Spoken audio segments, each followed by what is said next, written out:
Hey guys, it's Ty. Wanted to talk to you a bit today about an issue that I didn't see much of, if at all, during the presidential campaign, but I think that warrants a great deal of attention, and that's the issue of poverty in the United States, and a tangential issue that I think needs a great deal of attention, or at least our focus, and that's poverty.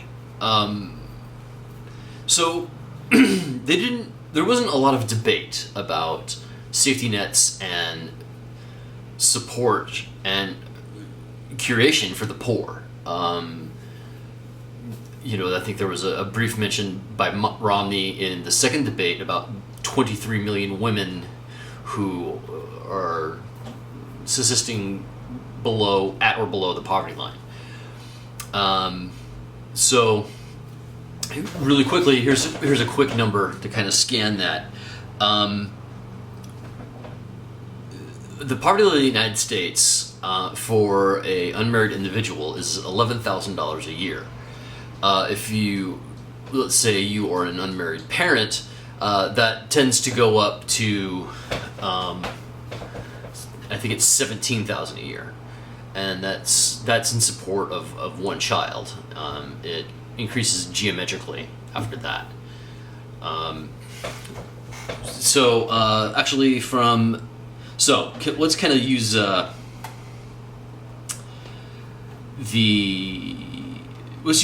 current U.S. population as of the last census, which was 2010, which puts the population here in the States to 314,655,000 thereabouts.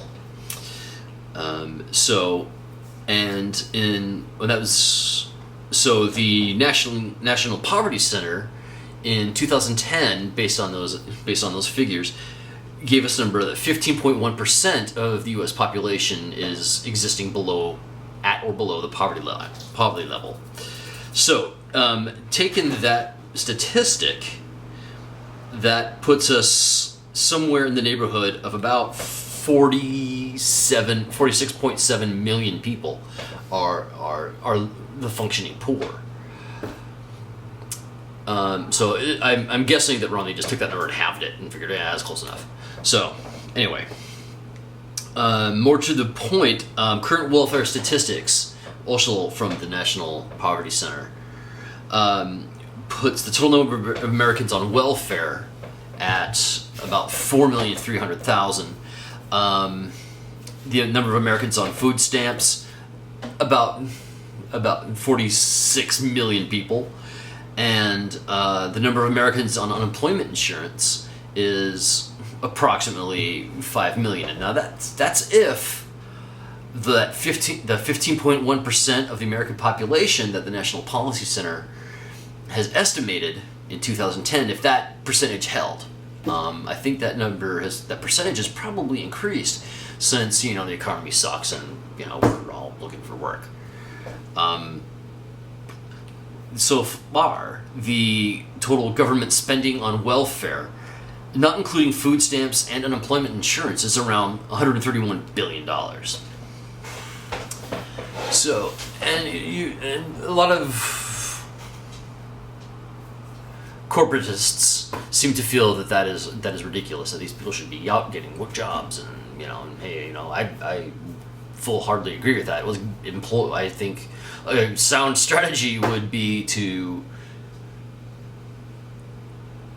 activate a full employment plan, or to eradicate unemployment. That sounds like a good goal to me.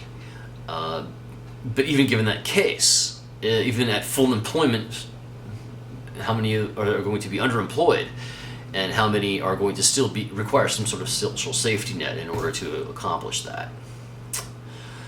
One proposal that kind of leapt to the surface to me today, and actually kind of scared the heebie-jeebies out of me, is the idea of social impact bonds, SIB.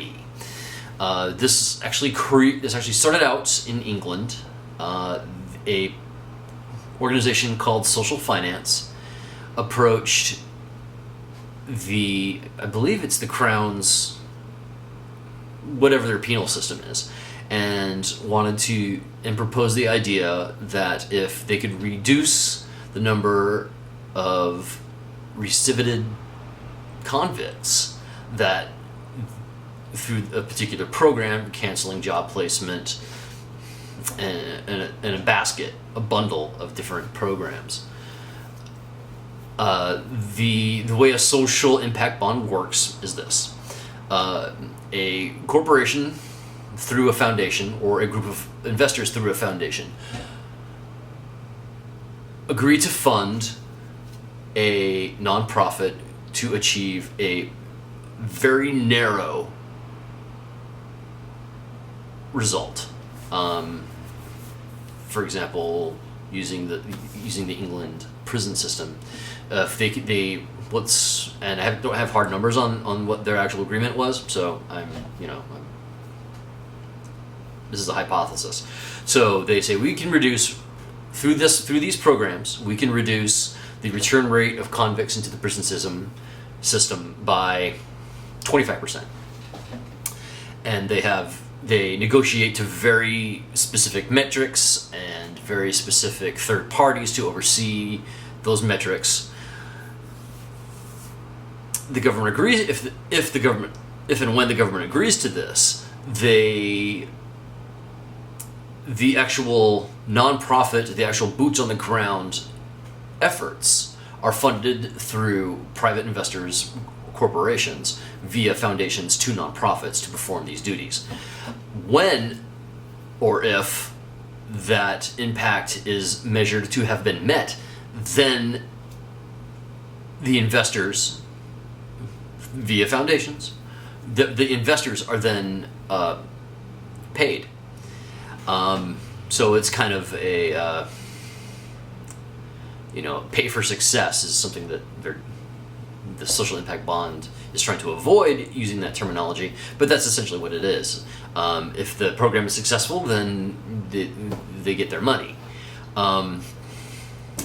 This really kind of concerns me on a couple. The first is that you have a movement to basically privatize social safety nets, and that's kind of a Milton Friedman-esque nightmare.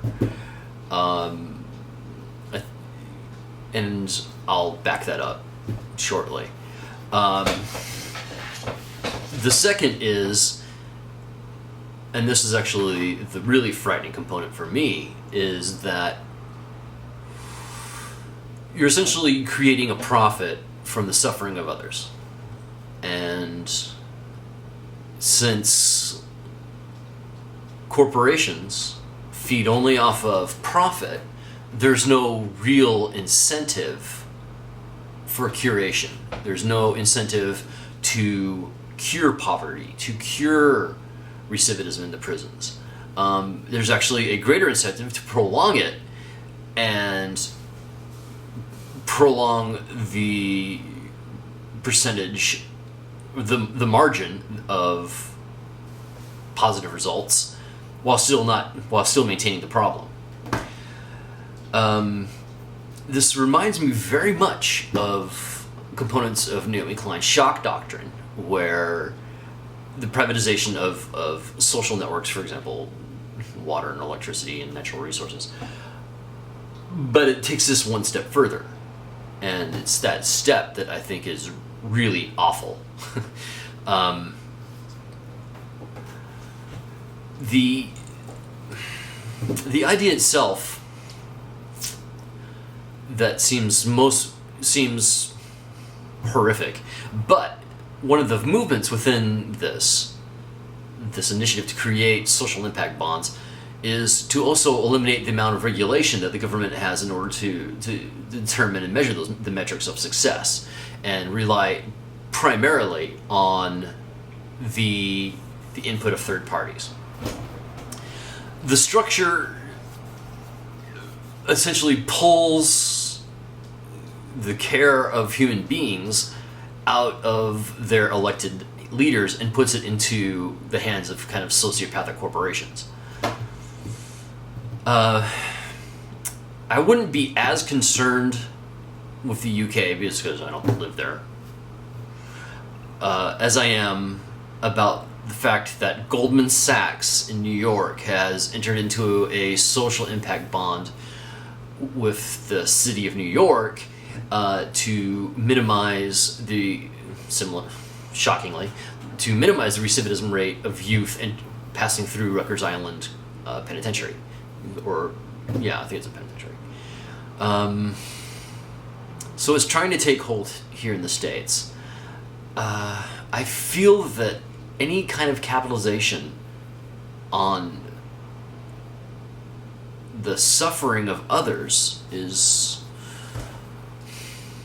a recipe for disaster. Simply because if they do create a significant reduction, it's going to minimize the incentive to continue that program. And if individuals coming through become dependent upon that program in order to continue to succeed, they're going to get dropped. And because, let's face it, capitalism is a fickle bitch.